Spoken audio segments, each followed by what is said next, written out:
Oh my god, it's Windows 3.1. It's been a while since we've seen it, but it's here. It's been waiting for our return.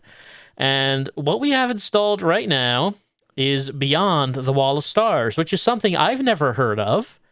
Um, this isn't really a game, but we're going to be trying it out for an hour. The description of it is that it's basically like you could think of it like a digital book with graphics and sound, because at the time, 1992 being the time, that was an innovative thing. This was written, directed, and produced by R.A. Montgomery, which is one of the authors of the original Choose Your Own Adventure books. So that's kind of what we're looking at here. Let's start it up. Oh yeah, that's the good stuff. Now you might notice it says the Taran Trilogy Part 1. I'm pretty sure there was not a Part 2. Pretty sure this is it. Okay. Okay, this is our menu. It's very intuitive. Okay, authorize. It says start here, but why don't we read our supplemental materials like the application? What does this say? Let's see. Terra Probe crew assignment. Would I like to be considered as a backup commander for this? Sure. Let's see. Oh, my first name.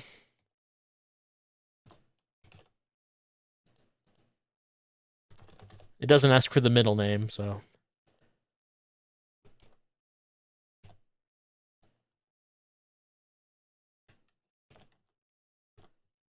Okay.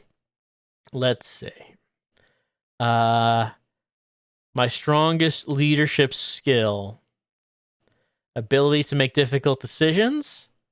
Ability to make decisions quickly. Courage. Willingness to admit mistakes, change direction. Treating people under me fairly and firmly. Ability to see the large picture, identify the goal, and make a good plan. Desire to lead and succeed. I don't know if I do any of these things. Like maybe this one. I mean, one is good, right? One's fine. Terra Probe team. Okay, I'm now a member of the Terra Probe team. We're lucky. They're lucky to get me right now. There's a problem. The usual Celadon custom of voting for a commander have resulted in a 4-way tie. Your vote will break that tie. Take a look at the crew's bios by clicking on their faces. Find the 4 who are tied for commander, then cast your vote. Good luck. Okay. That's right. We can read these. Zeno Rendar, 21 years old. Gained renown for leadership of rebel group opposed to regional dictator. Special skills include engineering, extensive use of weapons, extensive medicine, covert operations, while a student led a successful mountain climb up a 30,000-foot peak. Drawbacks are that she tends to use reason. Even though her intuition is strong, she tries to be all things to all people. These are drawbacks? And, you know, I just feel like maybe I'm just too good at being a leader. So many people all the people like what I do as a leader, and maybe that's not a good thing. Traith Sorango, good names here.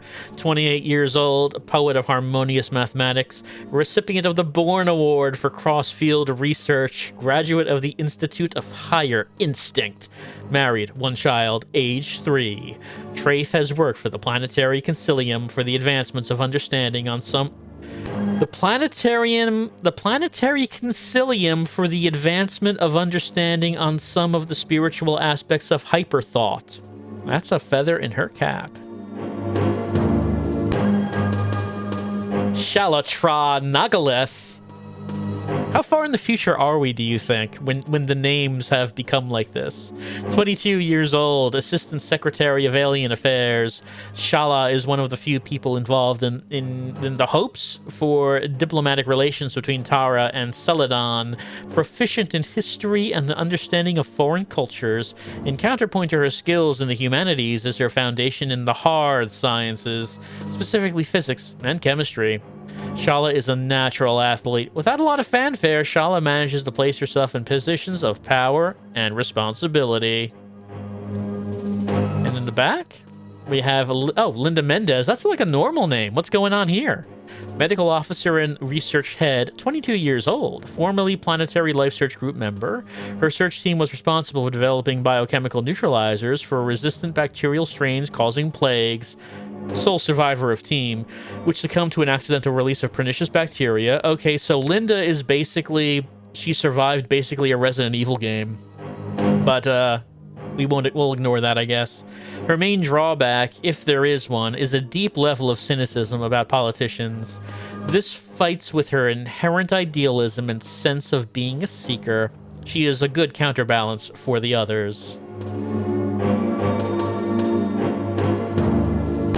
Agazi Batori, database organizer, responsible for all the information, both technical and subjective, reported and found by all team members. 25 years old, no known history or nationality, occupies a philosophical ground that allows existence of positive and negative forces, individuals, and events. Secretly holds magical powers to travel great distances in time and space, influence people, read minds, block aggression. Is he Muad'Dib? Plays the role of a buffoon to deflect too much interest. Agazi has a particular interest in thought photography.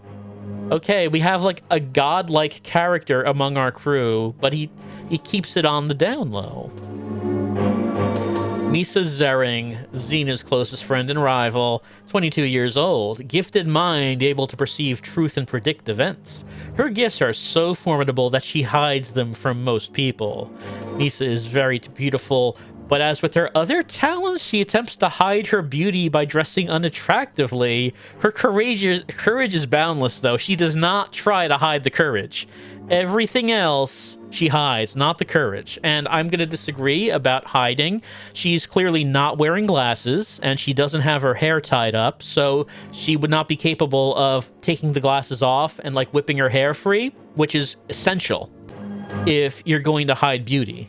You eventually will reveal the beauty. I mean, that she's just not... She has a lot to learn, clearly. Her assignment for the probe is to evaluate the potential for a Celadon colony on Tara. This, of course, is the overall assignment of the entire team, but it is her focus. Keita Carter, admin officer, acolyte to both Nat and Xena, not realizing that he is in the state of becoming a leader, if he wishes.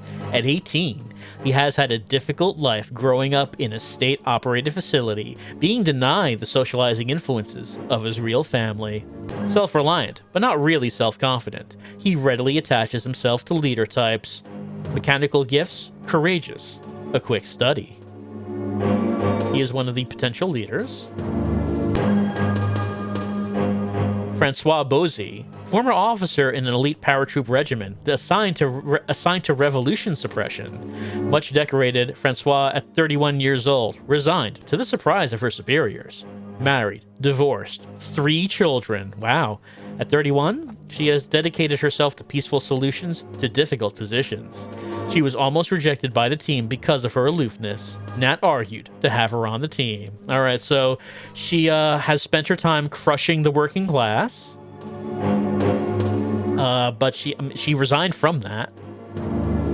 Sue Graham, 23, recent immigrant to Celadon from planet Earth. This expedition specialist has navigation, first aid, and leadership skills. He would have been a leader candidate if it were not for his recent immigration. Thew refuses to talk about his reasons for leaving Earth. He is secretive.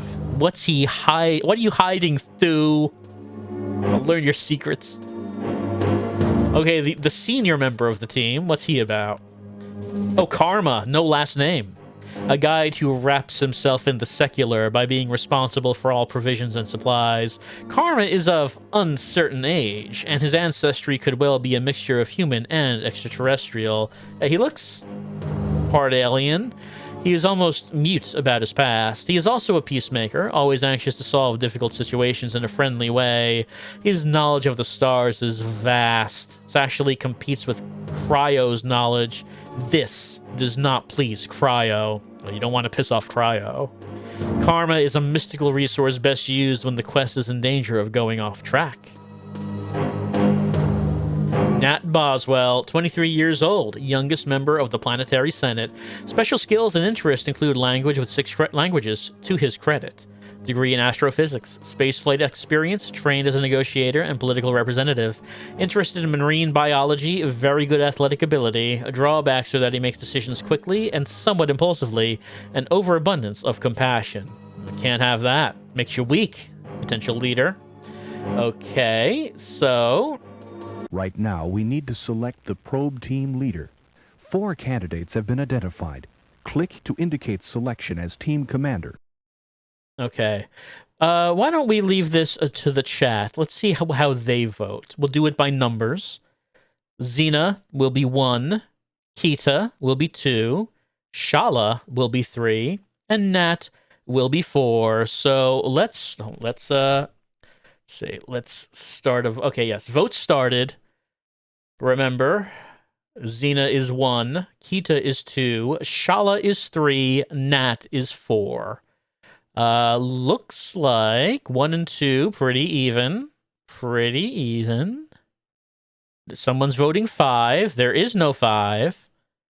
That's insubordination. You're going to be thrown off the ship if you don't cut that out.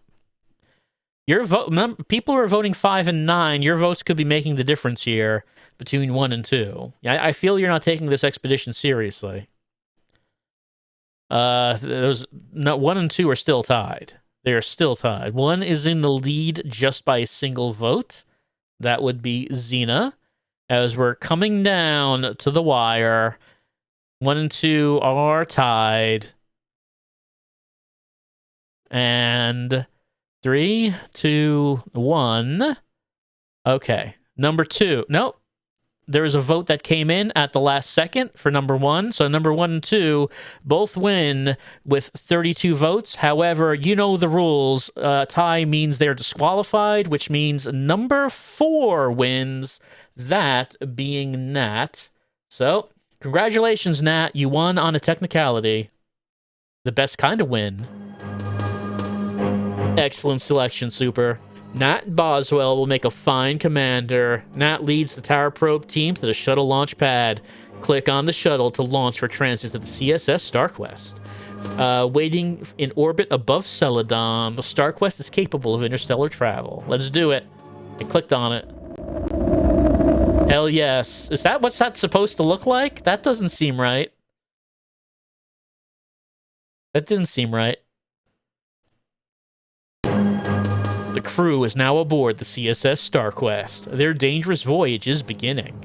Some citizens of Celadon, spurred by the White Branch, tried to stop this mission by spreading rumors that some of the crew were agents of the Dark Power. Let's hope that's not true. There's this. Okay, yes, okay. The planet Tower is located 450 million light years away and can't be reached by conventional space travel. An unstable wormhole provides the only possible chance to get there. The team must find a wormhole at the outer limits of the Andromeda Galaxy. Scientists on Celadon, using information from an ancient Earth probe to their planet, have developed an experimental theory to predict when and where wormholes will appear, known as hyperthought. It is a dangerous and untested technique. The Starquest will soon pass the point of no return. If hyperthought fails, the crew will be stranded forever. Celadon will be doomed. Oh, there we go. The discovery of the late Dr. Robert Hainsworth allows the user to go beyond the restrictions of travel in the conventional sense by bending the laws of physics as described by Einstein, a famed Earth scientist who lived in the 20th century according to Earth's calculations. All right, hopefully hyperthought works. Hello? You're not even wearing a uniform. Are you really the commander? The commander visits the crew, checking on and reassuring them. Agazi Batory, the database chief, needs little reassurance. He is used to fear and enjoys danger. Nat moves on to the next crew member. Morale is high. Just want to check if we can click on anything there. Hello? Emergency. Sector 3. Incoming call. Linda Mendez, the medical officer, switches on the communicator. The voice of Cryo, the only artificial intelligence known to have escaped the computer matrix and function as... Oh, it came out of the computer. The AI doesn't need the computer anymore. That's how it works. We are receiving a distress call from Morgan Carra. This planet is unimportant. I recommend that we leave this planet to its own problems. Artificial intelligence that has been able to exit the computer grid in which it was born and nurtured, considered by some to be untrustworthy and a renegade. Cryo attaches himself to the probe team out of sheer enthusiasm and love of existence. Cryo tries to convince all who will listen that life is not confined to the animate. He hopes to turn into a human at some point in his existence. He is patiently impatient. What then is artificial intelligence? We can define it as computer technology, where the computer uses logic in solving problems and spotting relationships, comes up with solutions utilizing its databanks and experience, and develops new approaches. In effect, it is exhibiting learning and reasoning. Intelligence can be described as the ability to solve problems. These problems can range from physical and mechanical problems to human problems such as people management to general societal problems such as governing and economics. Now I know what an AI is. Hello? The supply officer Karma speaks to Nat. Cryo might be right, Nat. Don't be hasty in your response. Remember what Nelton says. Things are not always what they appear to be. And Commander, don't forget our mission is to get to Tara. However, you're ahead of schedule. Thank you, Karma, but the code of space is to respond to all distress calls. Yes, the code of space. How could I forget about the code? We already read his description. Who is Neldon Cromwell, head of the Celadon Planetary Senate? Neldon is in his early 40s. He is regarded by many as the only and last hope for Celadon, but his autocratic ways have angered some. He is bright, he is a visionary, he is daring, and he is unafraid. Wow, his early 40s, huh? He's really been an overachiever. Nat is puzzled. Nat is caught in a quandary. Should he respond to the cry for help from Morgan Carra, or should he continue with the mission? Nat is torn between the two. Time is running out. The spaceship will soon be beyond easy reach of Morgan Carra. The cry for help persists. I mean, the code of space is very clear about this. Option control. We can respond to the distress call, or we can ignore it. This is not even a choice. We have to obey the code of space. Okay, we'll see what they want down on Morgan Carra, Nat says. Entering what is, I don't even know what my voice was doing there.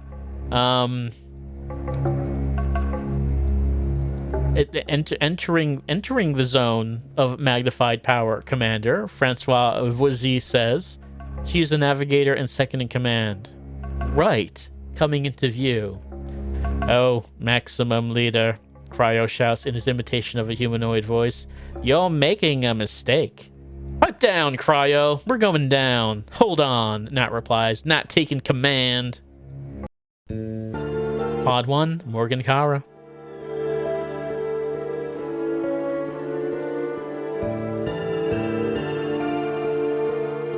Should I just click on the next page? I guess so. What? Is it really supposed to look like that? Boozy, Traith, Super, stay on board the Starquest. Keep her in orbit. I'll take the rest of the crew with me. We'll use the Seeker to transport to Morgan Carra, Nat says. Soon the Seeker puts down on the strange planet, Morgan Carra. The crew crowds around the viewing ports. No sign of life, Nat says. Don't jump to conclusions too quickly, Agazi Batory comments. A group of fierce-looking people surround the Seeker.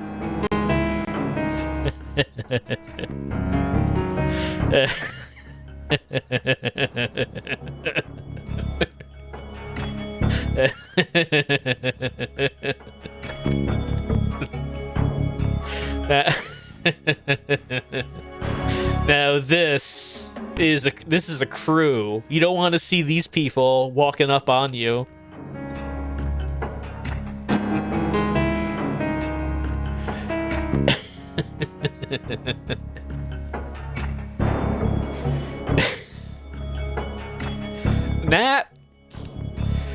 Nat scans the faces of the crew, pleased to find no wavering. This is a good crew, he thinks. People you need around you in a jam. Anyone know anything about those people out there? Any ideas about what we do next? The commander asks.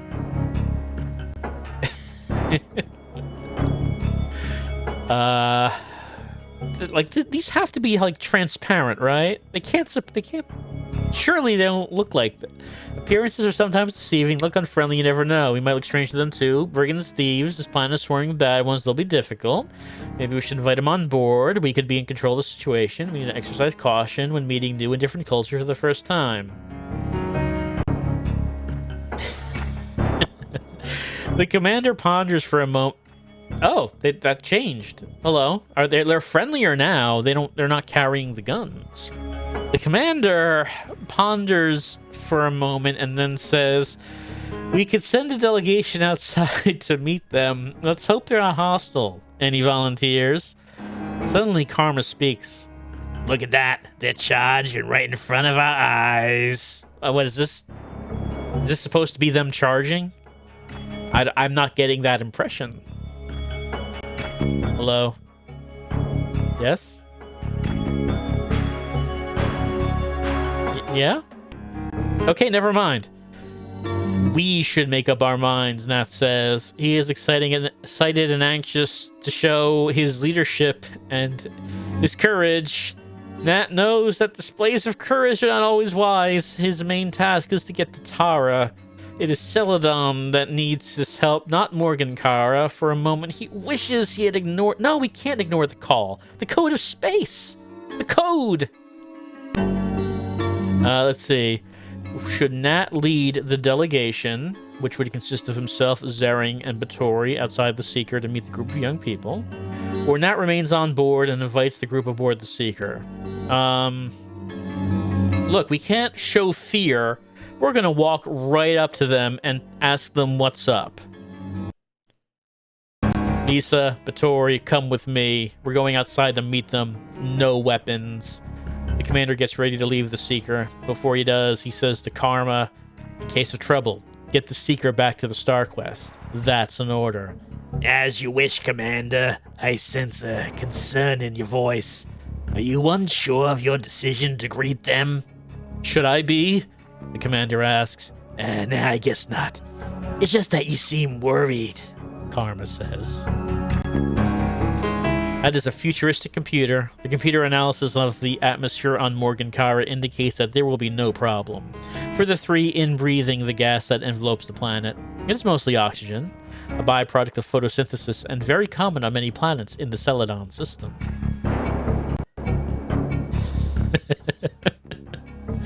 Look at the shorts. Look at the shorts going with the long coat and the gold chains. And like she's just like wearing normal clothes. Couldn't they have gotten her like a torn leather jacket or something? This is just what she wore to the office that day. Nat leaves the Seeker and climbs down the ladder, gingerly touching the soil of Morgan Carra. He takes several steps and then beckons to the others to come. The Karen group stands smiling at them.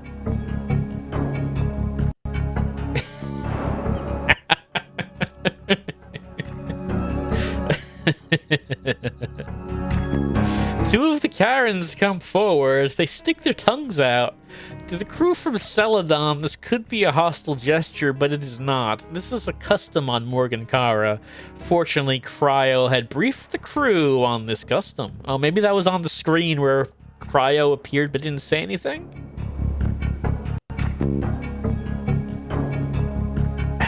You must be Nat Boswell. We have heard about you, a pleasant-looking male says, gently slapping Nat's outstretched palm. How in the cosmos did you hear about me? Oh, we have our ways, but let's not talk about that. We have more important things to discuss, like Katara. Nat's senses go onto highest alert. People on Celadon knew about the Tara probe team, but the name of the planet Tara was the highest level secret, spoken only in code. Oh no, they encountered Neil Breen. He knows the secrets. Vittori leans forward, an expression of interest and anxiety fluttering across his face. And then there's this screen. Suddenly, Nat gets a vision of the future? Is that something he can do? Did his bio say something about visions of the future? He, Vittori, and Zering are imprisoned in a smooth-walled circular chamber suspended above a lake of molten material. The smell of sulfur fills his nostrils. The youth in front of him says softly, "Welcome to Morgan Carra. The Khan would like to see you at his residence." Intuition in Nat is strong now. He sees the three returning to the craft in safety. But wait, he sees, but it is too late. The vision is gone. "Are you all right, Commander?" Pagazi Vittori asks, peering into Nat's face. Mrs. Zering also looks at the commander with worry. The Karen leader waits for a reply to his invitation to the Khan's residence. The vision haunts Nat. Fear rushes through him. "It's fine. It's just that, well..." The commander hesitates.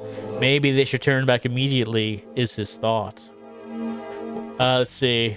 Decide the three should return to the Seeker, or Nat goes on alone, ordering the other two to return to the Seeker. Well, you can't ignore a vision of the future. You can't. So, run away! We received a message from this planet, an SOS. Do you know anything about it? Nat asked the Karen leader. There is no reply, only awkward silence. He repeats the question. Well, what's the SOS all about?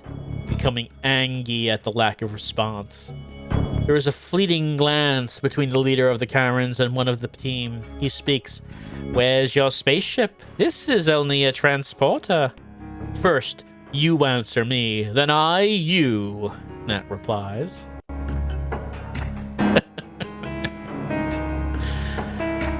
There is always a crisis on Morgan Carra. It is the nature of planets. It did not come from us. I can assure you of that, the Karen says in a gentle but commanding voice. The message must have come from the gorillas. They are quite good at that, you know. They mean to lure you to our planet, kill you all, take your transporter, and grab your spacecraft. They are pirates, really, not gorillas. The Karen turns to his crew, nodding his head. Right? He asks. Right. Fled log? One of them answers. It is them gorillas, no good. The moiterers.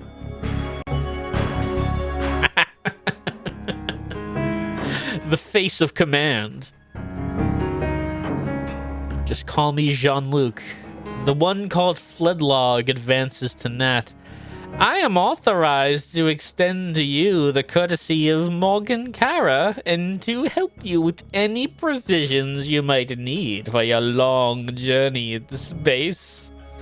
I'm sorry, Fledlog, but we respectfully decline your invitation, and as there is no pressing emergency, we must return to our ship and continue with our mission. Nat decides.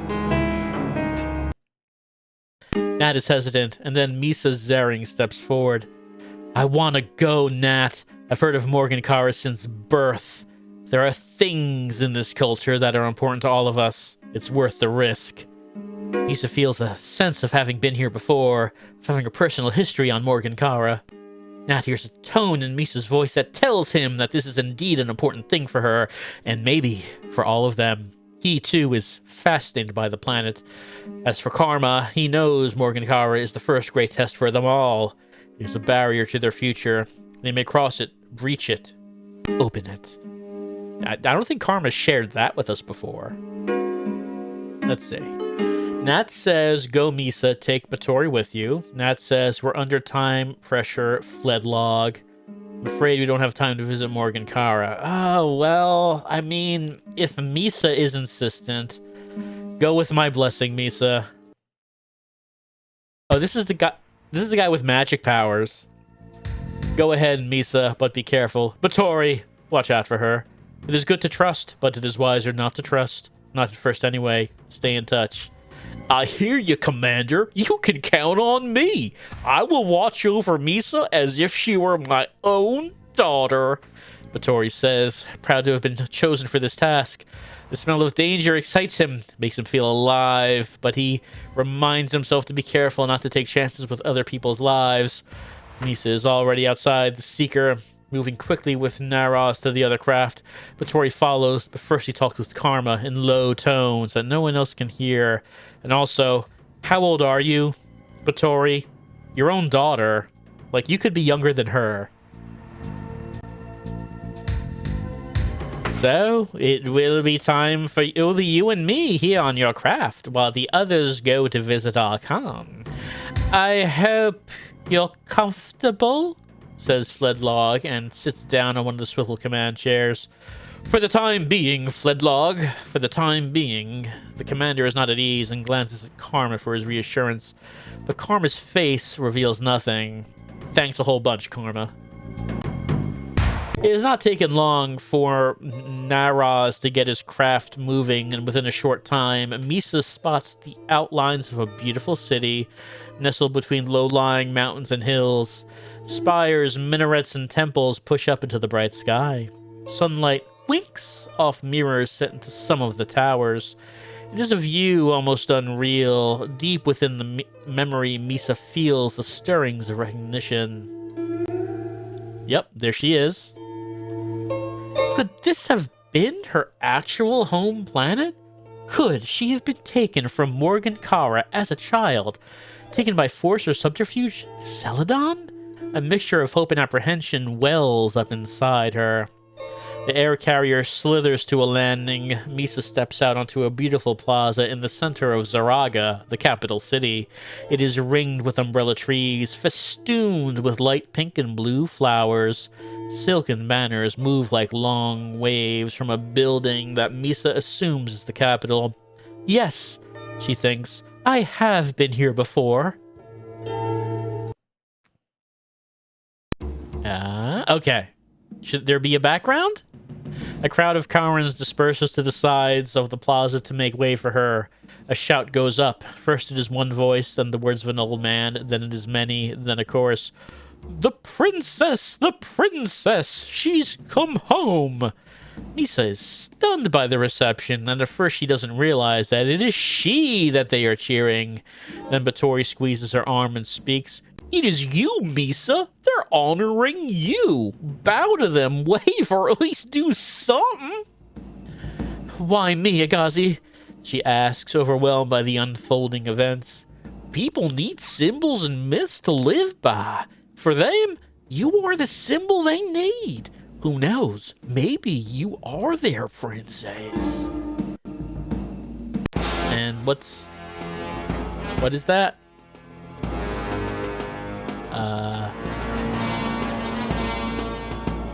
Well, we got a white background with like 3 points on it and like nothing's happening. Okay. What?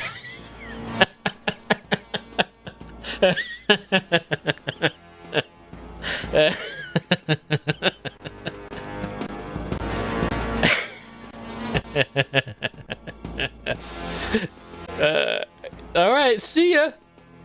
See you guys later. Thanks for coming.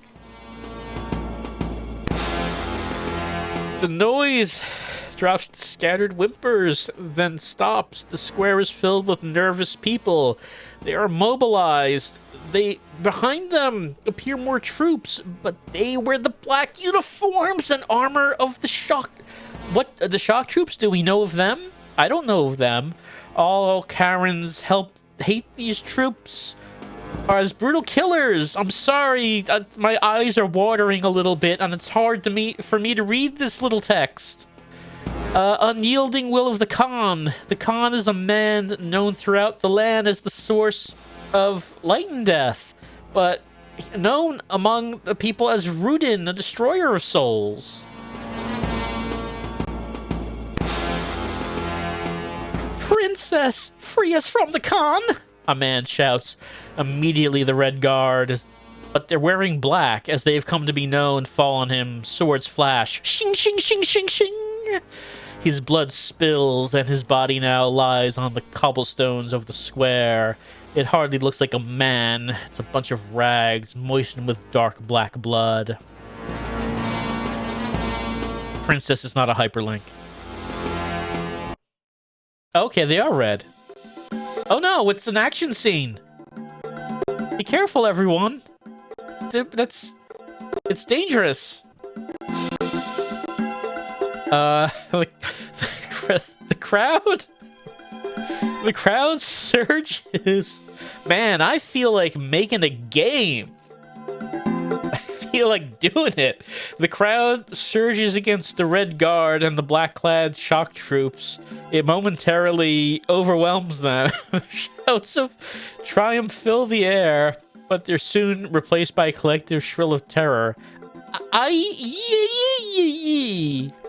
From the palace comes a blast of light that shrivels the crowd, leaving only the Red Guard and the shock troops standing. Batory and Misa have been shielded from the light blast by Naraz. He scans the scene with a look of fear. I'm finished. Like, it's the same picture. They couldn't take a second picture of her. She's surrounded by the troops and they're still using that same picture. Like, she couldn't even have... Like, they couldn't say, okay, like, stand here with, like, a surprised expression on your face. No, they couldn't do that. They have this one picture that they're gonna use all the time. I'm finished. They'll kill me, he gasps. There's no color in his face. Why, Nara... Oh, no, it's... Why, Naraz? Batory asks, but he already knows the answer. The guards are headed for them, headed for Misa Zering, rightfully or wrongly identified as the crowd's princess. It's because I brought her here, he says. If they... Wait, no, it's someone else. It's someone else is talking. Because if they catch me, my time will be difficult, very difficult. The Khan is not known for mercy. Oh, they have another picture. This is like a completely separate picture. Batory has already ceased to pay attention to Naraz's words. His eyes dart about the gruesome scene, searching for a way out, any way out. Misa keeps her own counsel. Her feelings for these people and their tragedy deepen, opening up pathways in her memory. It is the memory of a childhood on Morgan Carra. There has to be a way out. Get us out of here, Nara. No, sorry, different person. There has to be a way out. Get us out of here, Naraz, Batory says. There's a firmness in his voice that comes across in Naraz. That's right, Batory. Use your magic powers. Remember he has the magic powers? Oh, that's a different person altogether. I don't know. I just don't know, he replies. But, Princess, follow me, comes the voice of a small old woman bent by age. Her crooked frame is covered by a patchwork of cloth in shades of gold and green. Her face shows signs of what may have been beauty. Her smile is luminous. Come with me. Do not be afraid. I know the way. Batory looks at the woman and then at Misa. Misa has taken the outstretched hand of the woman and smiling follows her. Naraz flattens himself against the wall of a building. Fear distorts his face. Take me with you, he pleads. Take yourself, the old woman answers. She and Misa, followed by Batory, slip down a narrow alley just as a platoon of Red Guards sweeps down upon Naraz. Before he can make a move, he is immobilized with a laser stunner. His body falls to the cobbles of the plaza. Follow them, shouts the lieutenant of the guards. He points towards the alley, but it is too late. The old woman has taken them through an opening in a tiled wall. The opening swings back into place. Misa, Batory, and the old woman have disappeared. I know where we are, Misa says in a quiet voice. I've been here before. You were right, my dear. We have been waiting for your return, the old woman says. But I cannot stay. I must continue my mission for Celadon. Who are you? Misa asks. Who I am is not important. Who you are, who you will be is important. We have waited long for your return, and we will wait longer if that is what is to be. The woman replies. I will return you to your people. Use this jewel as safe passage to the next stage. You will return to us. You must. Follow the right-hand passage. It will lead you to the galaxy gate and to your friends. The darkness is suddenly split by a shaft of light that illuminates a passageway. The old woman vanishes. Thanks for the gem.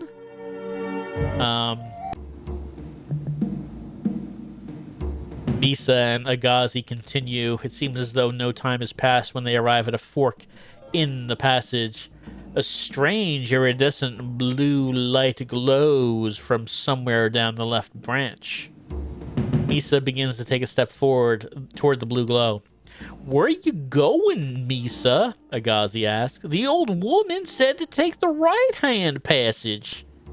I think we should check out where that blue light is coming from, Misa replies. Too dangerous, Agazi says. And the commander? Well, he told me to watch out for you. Now let's get going. Why don't we leave this one to the chat? Number 1 to go left, number 2 to go right. What does the chat have to say about that?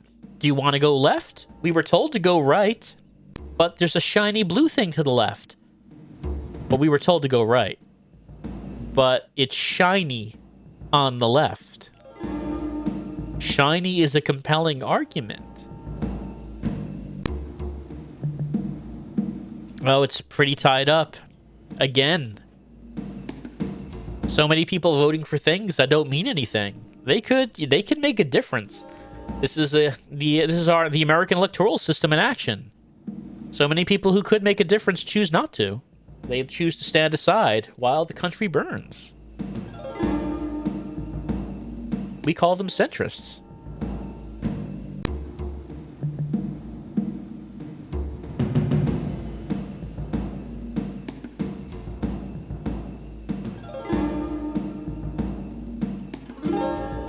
And yes, it looks like number 2 won by a single vote. That does mean we are going down the right hand.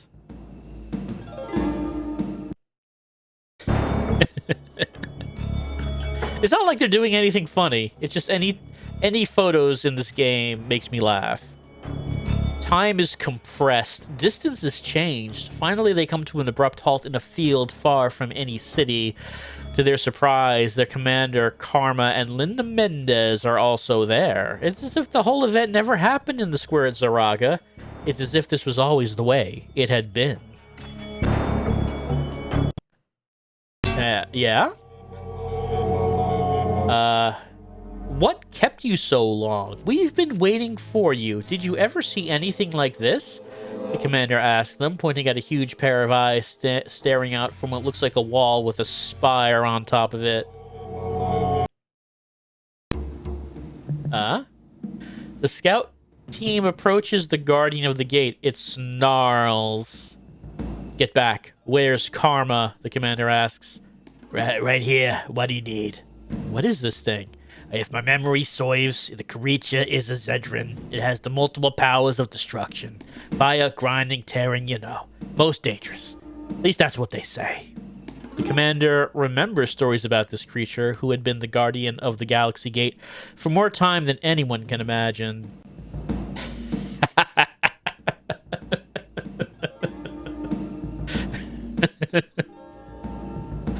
Carra moves close. Oh yeah, Karma's taking his opportunity. He moves in close. Pulls the commander close. There are 3 ways to overcome the Zedran. Force, deception, and understanding. You must choose one now. Okay, force. My probe team carries defensive weapons, but anyone knows that the creature on the other end of a defensive weapon doesn't care if it's defensive or offensive. Wounds hurt, they can kill. Deception takes many forms. Flattery is powerful. Make diversions and stratagems can also be useful. Understanding. Understanding the nature of a problem can solve it without the use of force. As Sun Tzu, the famous Chinese military philosopher, said on Earth in 7 BC, force is the worst and last option. Things are best accomplished when they are still easy. Let's attempt to understand the preacher. Understanding options. So many options in this game. Search the databank to learn more about the history, nature, and history of the Zedran. Learning about others can often bring understanding to an otherwise difficult and tense situation. Show vulnerability and tell the Zedran, we have come so far and much further to go, and you could help us on our planet. We are peace seekers. You must be one too, despite your work. Help us on our journey, our quest. I think we should learn about the Zedran.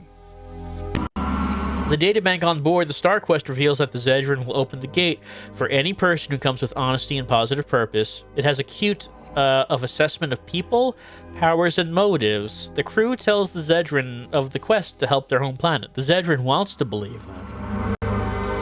The Zedran is wary. It has seen many come this way. Well, you tell a nice story, but how am I to believe you? The Zedran asks. You have the power, Zedran, to help us save the world and maybe even yours. Perhaps we can help each other. I'm a prisoner here. This is not my true nature. I am not violent, nor angry, nor evil. I'm a slave. I want to be free. The Zedran says. How can we free you? What is your real name? Misa asks. My name is Politar. I'm held by a force that can be released only if 3 people will accept me as their brother. No one has ever asked or tried. I am at your mercy. The Zedran almost weeps. Oh, it just needs to be loved. It needs to feel the bonds of familial love. What? Okay, this is his real form, I guess. The crew is moved, and with a unanimous voice, they reply, we accept you, Politar. We welcome you. The Zedran sheds its hideous form and becomes a man of about 20. He is shy and tentative. The commander and Misa step forward to embrace him. Politar cries with happiness and disbelief. I have little to offer in return for your great gift of freedom. I will teach you a magic phrase which will help you against future evil. Namaste. Politar says to the crew. Use it wisely, my new friends. Oh, he disappears? Oh no, I thought we got a new crew member. The Galaxy Gale. Gate stands before the crew, and next to it is a big bag of runes.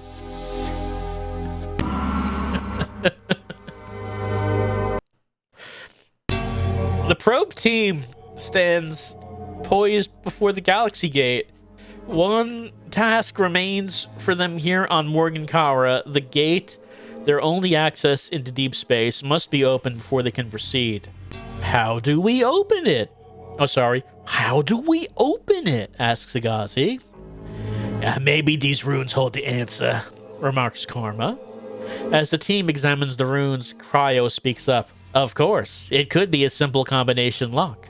In my time, I've seen some pretty tough cryptographic systems, but none could stand up to me for long. No one pays much attention. Yes, I'm sure these runes held the key to this lock. No, I'm sorry. Yeah, I'm sure these runes held the key to this lock, Karma says. They're faded and difficult to read. All right. CMCT.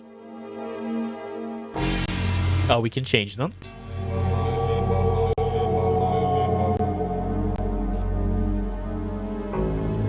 Oh, okay. There we go. Well, if we have to spell a word, I mean, sure, as we know, the most powerful force in the universe is love, but it doesn't look like we can get an L for the first letter. Okay. First letter can be... Sorry, I have to get real close to the screen to actually see this. Let's see.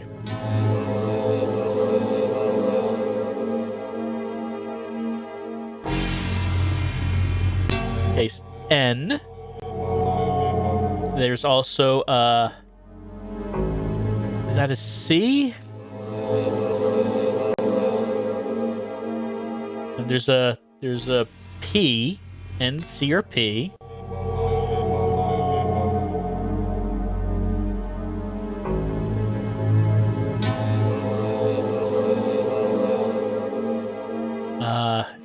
Is that the... Is that the O? I guess that's the O. It looks like it's the closest thing. Okay, so... Yeah, there are 4 options. And let's see, 1, 2, 3, 4. Oh, are these are the same? Do all of them just have the same rune? Yeah, all of them have the same runes.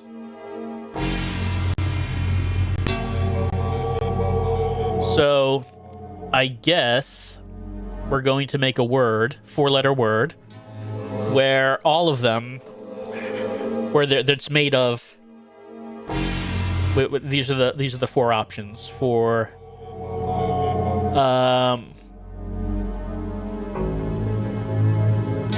Let's see.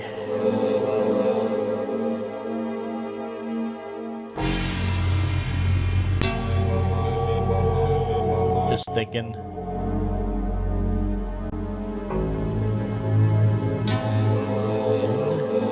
C-O-P.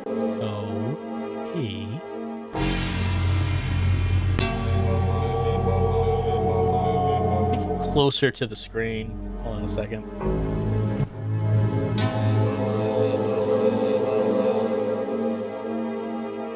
Is it a C or is it an E?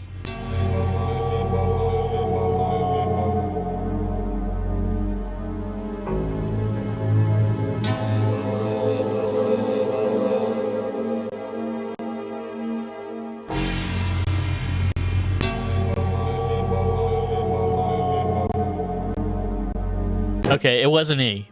So it was O-P-E-N, open.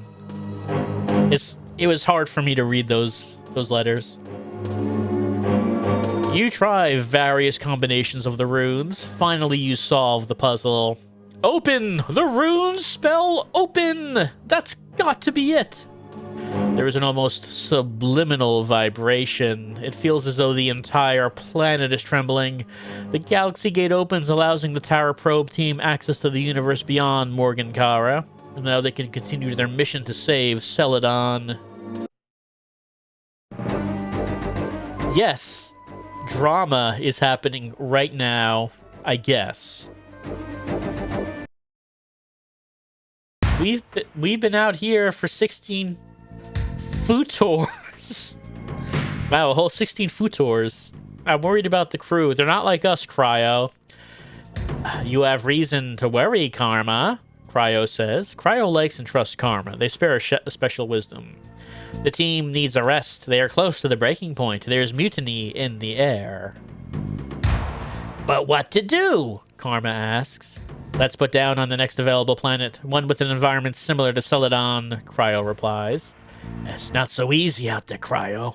That's what you think, Karma. There's a planet called Kandar in the Zoloid belt, not more than an eye blink of hyperthought from here. Oh yeah, they mentioned the hyperthought before. We'll land there. Yeah, is it safe on Kandar? Karma asks. Hints of trouble, but show me a place where there isn't trouble, Cryo replies.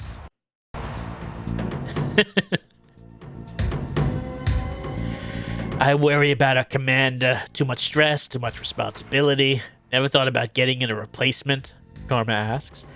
We could check with Celadon. Crossed my circuits, I must admit. Don't want to be hasty, but... Cryo replies. May I suggest that we consult the newest crew member? Karma says. That one is a natural leader, a commander, a pathfinder is slipping. You mean super friend? Cryo asks. Good idea. A new leader might just be able to turn this mission around. Otherwise, we're in some deep galactic trouble. Oh, they're lost confidence in the commander. I don't know. I thought he was doing okay. Karma summons you. You are in shallow rest mode and wake easily. Karma speaks. The crew is tired, edgy, and the commander is losing control. There's danger of mutiny. We want your advice, Karma says in a formal voice. I don't know. I mean, I'm flattered you asked me, but why me? These are desperate times, Cryo says. You are a natural leader. You must help us act now. Okay, option control. Do I wake the crew, call a meeting, overriding the commander is a serious breach of protocol, but Karma is convinced it's necessary? Or land on Kandar for R&R and then call a crew meeting? Yeah. I'm always for some R&R. Let's do it. Oh, okay. I'll take responsibility for landing on Kandar. We need the R&R. I do this reluctantly, but I agree with the two of you. Things are falling apart. Boozy and Batari are at each other's throats. That's not all. The commander is behaving strangely. Misa Zarin is slipping into what I would say is a depression, you say. Your observations are keen. I've seen this before on deep space probes. The nerves run raw. Things get to an explosive state, Carmen replies. We're going down. Deep space probes can cause severe stress. Cryo, set computer for orbital approach, you command. Okay, on board, get your quarks moving, Cryo commands the ship's computer. You're not the commander, on board shoots back to Cryo. Do it, or I'll unplug you. We really don't need you, Cryo snaps. Soon the Starquest is in orbit around Kandar. Karma wakes the crew, and one by one they withdraw from the deep rest mode. They are surprised to be within the gravitational field of a planet. What's that? Misa Zarin shouts, looking at a viewing port. What? Agazi Batori replies, looking to her side. Look for yourself, she says, looking at the planet below. I don't know.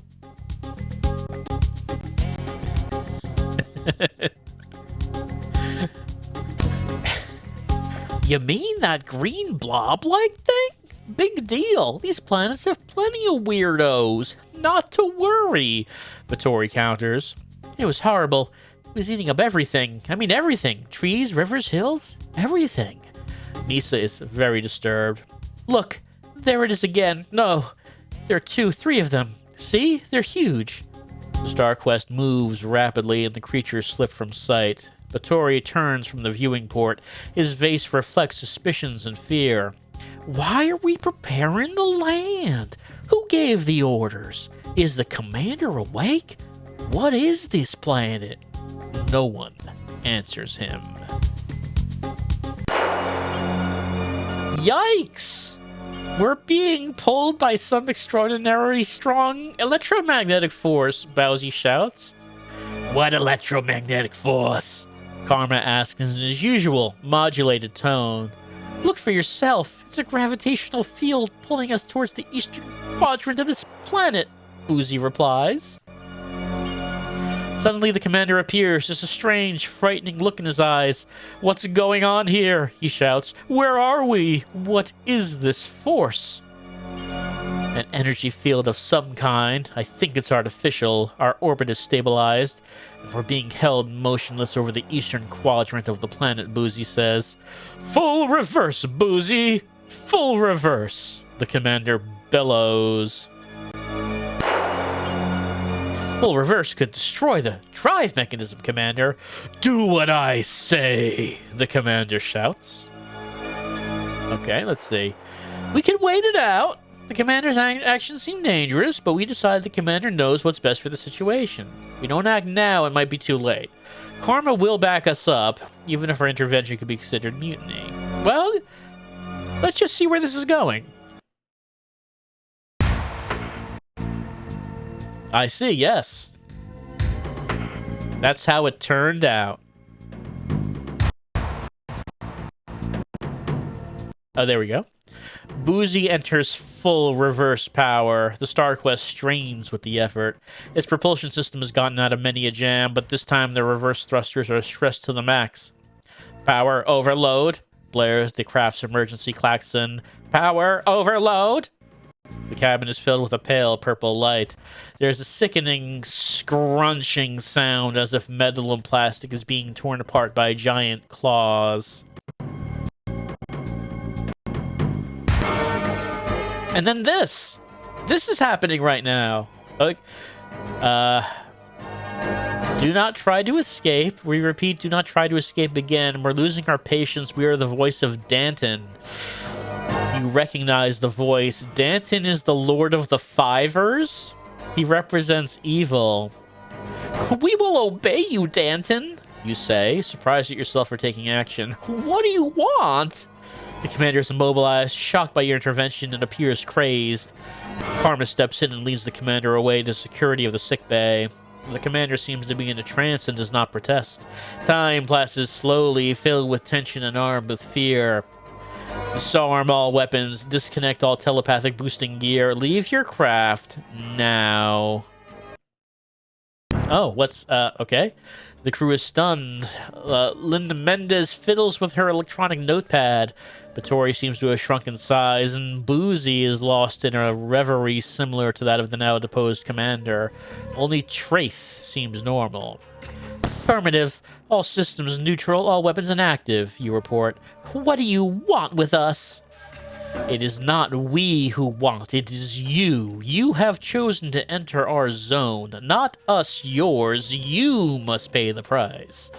The voice reverberates throughout the control room. How do we pay? You ask. You're afraid of the response. You will find out. Now, leave your craft. Quickly.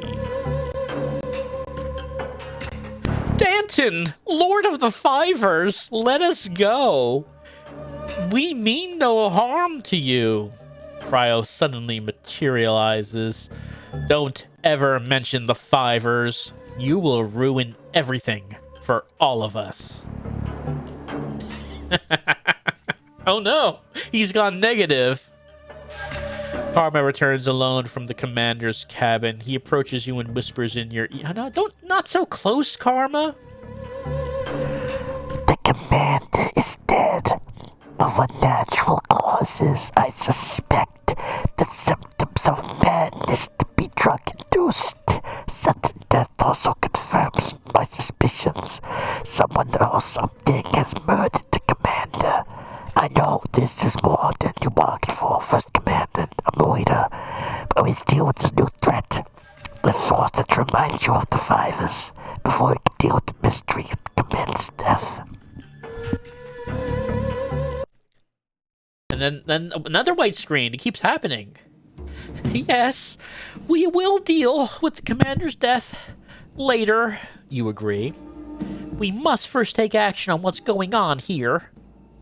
That's a wise idea, Commander, the voice of Danton says once again, filling the Starquest with a sense of foreboding. Leave your ship without weapons. Do not delay. I'll stay on board, Cryo whispers into your mind. He uses a special form of telepathic communication. You nod in agreement. Karma comes up to you and speaks. Commander, it's best to go with some kind of protection. This is a dangerous place.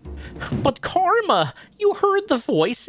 If we're armed, we get deeper into trouble than we're all in right now. Gulp.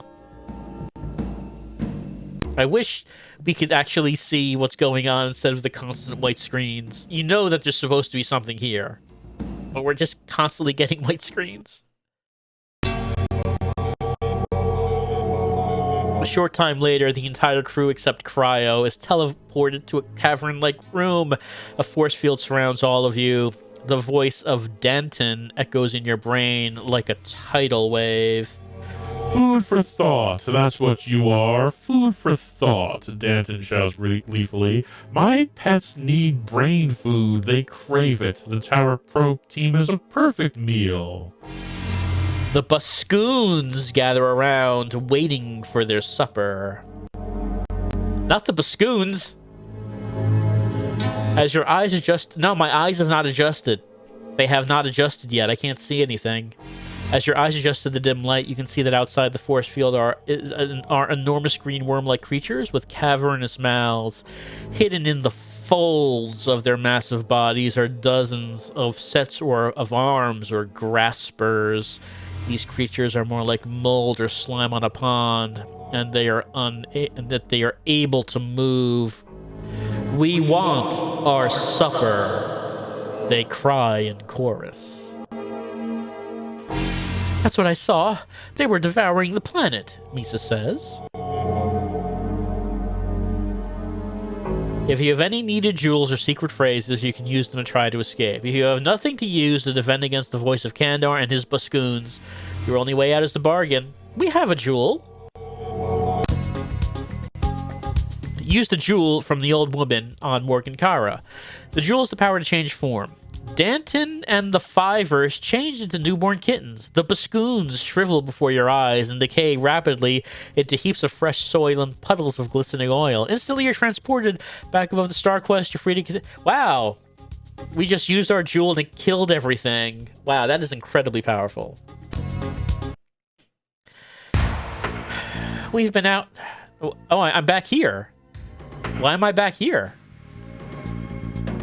This is the same thing.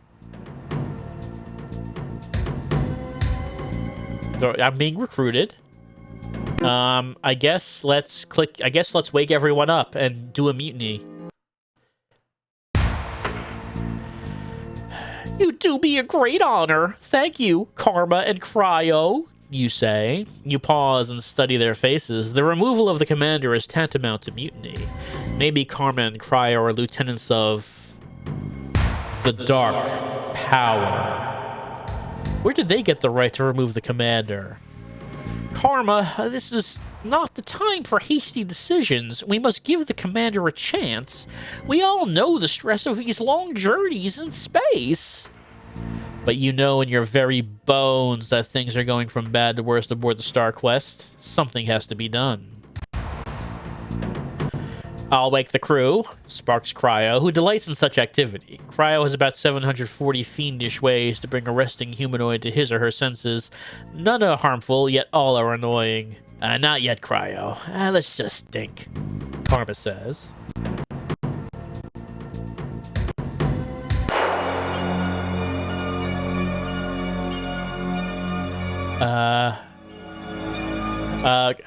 Why, Commander? Is all Karma can manage.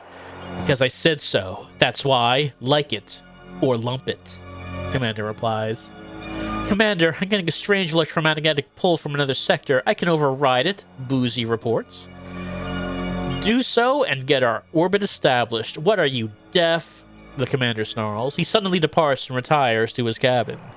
Karma stares after him and then follows him. You're amazed at the sudden change in the personality of the commander. It's as though his once careful, measured, and fair person has gone through a radical personality change, as if the commander were drugged or changed in some significant way.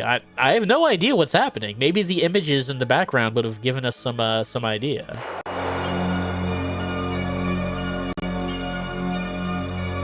Huh? Yeah? Okay. It's getting worse. This thing's falling apart. Let's see. Refuse? I'll accept the role of team commander, sure. Okay, we got a background. Yeah, there we go. Now we're talking. This is what we need. That's what we need. I accept, Karma. But you start to reply. Just then, Misa Zering arrives and interrupts. There's something very strange going on outside the Starquest. Those transporters, or whatever they are right next to the ship, she reports. You look at Karma, questioning him with your eyes about whether or not you should tell her about the commander now. He shakes his head. Suddenly, the ship shakes, throwing you into the bulkhead. What was that? You ask, rushing to the command console. One of the Kandaran ships has attached itself to our hull with some kind of suction device, Boozy reports excitedly. We must take immediate action. They're beginning to force the Starquest down to the surface. We'll be stuck there forever. We have no launch mechanism. We'll be doomed. What are the options? You ask, fearful that violent force is the only means. Hi, Boozy. Boozy replies in a stern voice. There are 3 ways we can detach these mechanical vermin. 1, we can bypass the insulator units and send an electrical charge to the hull. That should knock out their suction devices.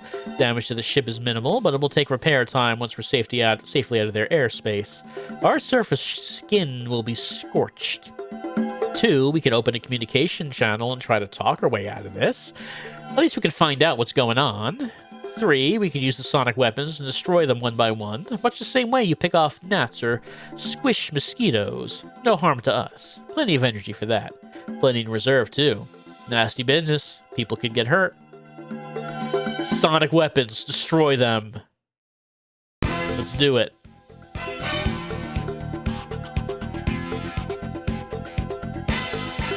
Battle stations, you order. Full power to weapons. The order gets the crew into a frenzy as they hurry to their stations. The emergency lights come on, bathing the bridge in an eerie red glow. All systems ready, Boozy reports, excited to be in battle again.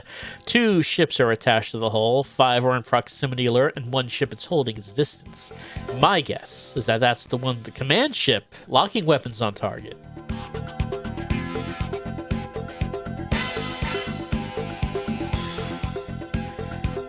Fires sonic disruptors, you order.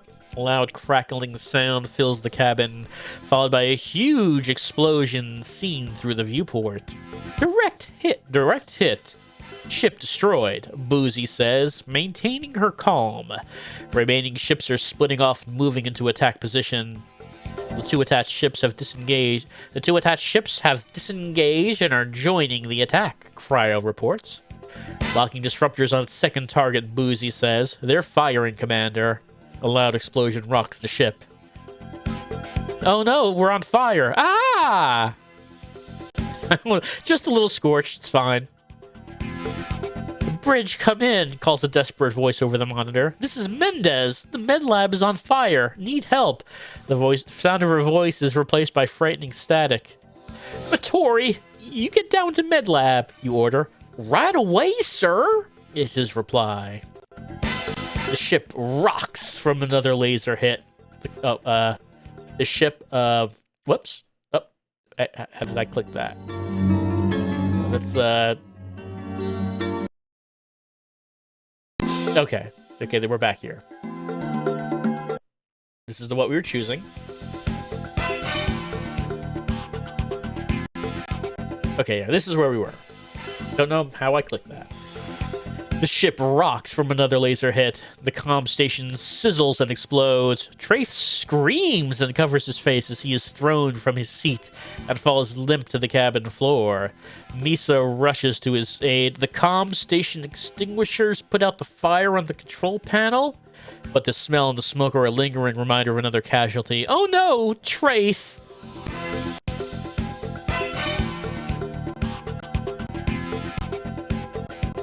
Going bad for us. Fire disruptors, you command. The same crackling sound is heard, followed by another explosion seen in the viewport. That's 2, Boozy reports, locking weapons on a new target. Traith is dead, Misa says. Her sadness fills the Starquest. The ship lurches again. An explosion is heard, followed by another. We're hit again, sir. There are just too many of them, Boozy frantically reports. Yeah, can we possibly overcome these odds? Oh no, I guess not. We have secondary explosions in main engineering, Cryo reports. We're having a power fallout. Boozy turns to you. Fear and disbelief are written in space. We're dead in space, she says. Abandon ship! Repeat, abandon ship! Is your final order, but it is too late. 2 enemy ships move in for the kill. As they fire directly at the bridge, a flash of light, a thunderous crash, and searing heat are the last things you experience. The Starquest vaporizes in a tremendous explosion. As a result of your choices, the mission to save Celadon has been terminated. To continue, you have 2 choices. Well, we have been doing this over an hour, so I guess that's how our mission ends. Wow. What a story. A roller coaster ride that never stopped. Taking us from one extreme of emotions to another. We laughed, we cried, we shrieked in horror at the dangers of space. That has been Beyond the Wall of Stars, and I guess we have to score it. What would we say? Immoral? Well, let's see. Our mission was incredible. What was our mission? It was to save Celadon, and I don't remember if they explained at the beginning why we needed to do that. Immoral. We did commit mutiny. So I guess that is kind of immoral. Suspense. Yes, there was many points for suspense. I was on the edge of my seat. That seat being the captain's chair, of course. I was on the edge of it. The whole time, wondering what might possibly happen next. Erotic. Extremely hot. I was sweating this whole time due to the thick sexual tension between you and Karma. Especially that bit where he whispers into your ear, you know, giving you a little bit of the tongue, as he was doing. And I would say that this has many erotic points. Many of them.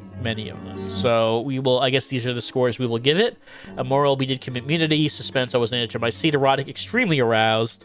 So that's only one way that the story of Beyond the Wall of Stars can go, of course. There are many other... I'm sure there are many other options that this could end up as.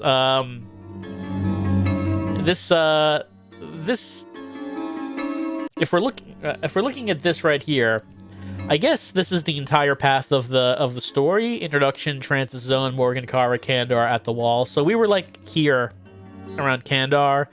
I guess it ends at the wall, I would assume, because this is only part 1 of the Terran trilogy.